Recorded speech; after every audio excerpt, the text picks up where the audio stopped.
शनिवारी आषाढी वारी पंढरपुरात पोहोचणार आहे आणि जवळजवळ 20 दिवसांचा प्रवास अखेर थांबणार आहे। आषाढी वारीचं वैशिष्ट्य म्हटलं तर अनेक हजारो लाखो भाविक जे आहेत, वारकरी जे आहेत, हे चालत या दिंडीमध्ये सामील होतात।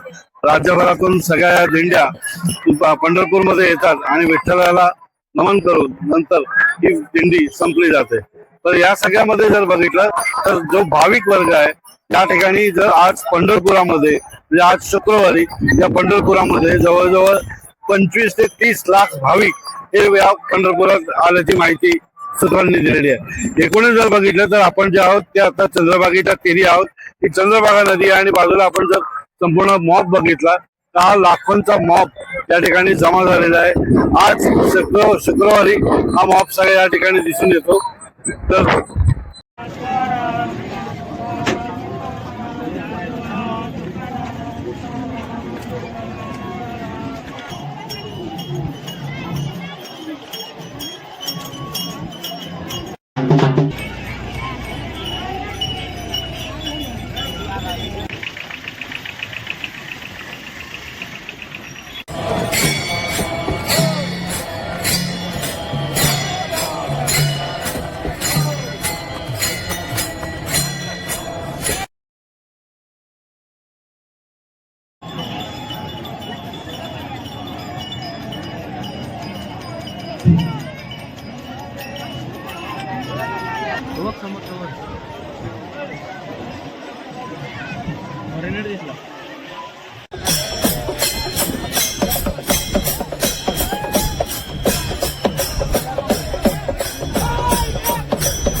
जर पाहिलं तर भाविक आहेत किंवा वारकरी आहेत, हे वारकरी म्हणजे अगदीच या पांडुरंगाचे संपूर्ण भक्त या सगळ्या असल्याचं माहिती पडतं। आणि ज्यामध्ये आपण एका ठिकाणी म्हटलं जातं पुढे चालली पंढरीची वाट, ही पंढरीची वाट असं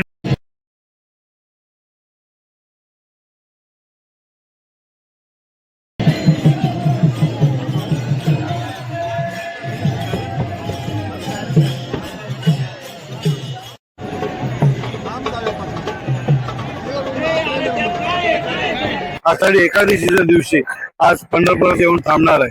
पण या सगळ्यामध्ये जे चित्र दिसतं ते म्हणजे हे सगळे वारकरी जे आहेत हे न थकता या वारीमध्ये सामील होतात आणि एकूणच या सगळ्याचा आनंद आणि त्यांच्या चेहऱ्यावरचा असलेला भक्तिभाव हा आपल्याला या ठिकाणी बघायला मिळतो। हा संपूर्ण आता जर जे आपण चित्र बघताय हे चित्र म्हणजे चंद्रभागेच्या तीरी अनेक भाविक जे आहेत या चंद्रभागामध्ये स्नान करताना दिसून येत आहेत।